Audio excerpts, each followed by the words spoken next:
कि मुरली मनोहर धोरा इस भारतवर्ष की धरती के, और भारतवर्ष की धरती हम क्या कहें, इस संपूर्ण पृथ्वी के महानतम संत, त्याग, वैराग्य और भगवत प्रेम की साक्षात प्रतिमूर्ति, परम श्रद्धेय प्रातस्मरणीय अनंत श्री समलंकृत पूज्यपाद स्वामी श्री राम सुखदास जी महाराज की तपस्थली है, साधना स्थली है। कितने सौभाग्य की बात है। इस यहाँ स्वामी जी ने 5-5 चातुर्मास्य किए और उनके निवास की दिव्यता आज भी है। हम वहाँ निवास करके अनुभव कर रहे हैं कि स्वामी जी यहाँ विराजे होंगे, उनकी दिव्यता के जो दिव्य सात्विक परमाणु हैं वो आज भी वहाँ हैं। हमारा मन वृंदावन के बाहर कहीं लगता नहीं है, जाना पड़ता है। ये अपना प्रारब्ध में लिखा है तो क्या करें, उसको तो भोगना पड़ेगा।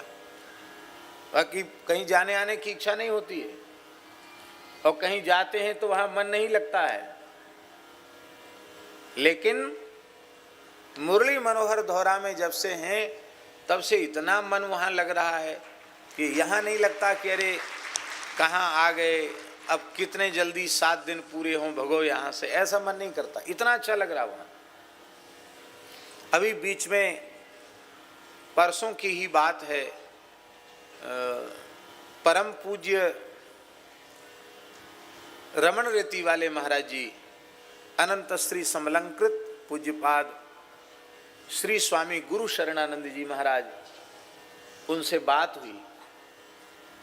हमने उनको कहा कि जहाँ स्वामी जी विराजते थे वहीं हमको भगवान ने कृपा करके निवास दिया है, बहुत अच्छा लग रहा है यहाँ।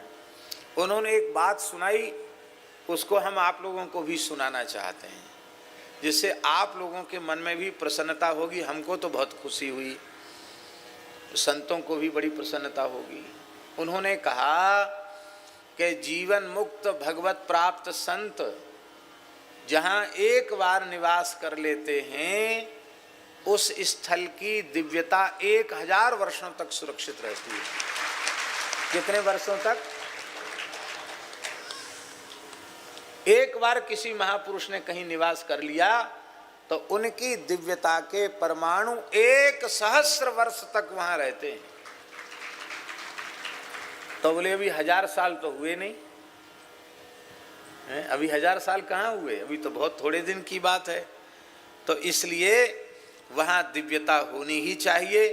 बस ये बात है कि उस दिव्यता की अनुभूति चित्त पर तमोगुण रजोगुण का प्रभाव अधिक होगा तो धाम की, संतों की निवास स्थली की दिव्यता का अनुभव कम हो पाएगा। और भगवान की दया से चित्त पर सात्विकता का संस्कार अधिक होगा तो वहाँ अधिक प्रभाव चित्त पर पड़ेगा। और इसका सबसे उत्तम जो प्रकार है समझने का, वो अपने चित्त की अंतःकरण की स्थिति को देखे कि यहाँ रहने के बाद चित्त की स्थिति कैसी है। तो जागृत की तो स्थिति का पता चल जाएगा, पर वस्तुतः चित्त की स्थिति कैसी है ये सोने के बाद पता चलेगा। जब दृश्य हमारे मन के दृश्य, हमारे मन के ही दृश्य तो स्वप्न के रूप में आते हैं। यद जागृतो दूर मुदयित दैवं तदु सुप्तस्य तथैवेति दूरंग मंज्योति खांज्योतिरे कंतन में मनः शिव संकल्प मस्तु। वेद में कहा गया है यत जागृतः दूरम उदयति, जागृत अवस्था में भी यह मन हमको कहीं से कहीं ले जाता है। सुप्तस्य तथैव एति, सोए हुए व्यक्ति को भी स्वप्न के माध्यम से कहीं ले जाता है। ऐसा हमारा जो मन है वह शिव संकल्प वाला हो जाए, ऐसी प्रार्थना वेद में की गई है। तो स्वप्न हमारे साधना का दर्पण है, हमारे चित्त का दर्पण है। हमारे चित्त में सात्विकता के परमाणु कितने हैं यह समझ में आता है स्वप्नों के माध्यम से। तो उत्तम संस्कार आपके होंगे तो पवित्र स्थल में जाके बहुत अच्छे स्वप्न आपको आने शुरू हो जाएंगे। उससे समझ में आता है कि हाँ ये स्थल कोई बहुत दिव्य महापुरुष के द्वारा सेवित स्थल है, किसी ऋषि महर्षि के द्वारा सेवित स्थल है, ऐसी अनुभूति होती है। श्री सीताराम प्रतिदिन सत्संग एवं दर्शन के लिए श्री महाराज जी के ऑफिशियल चैनल को जरूर सब्सक्राइब करें।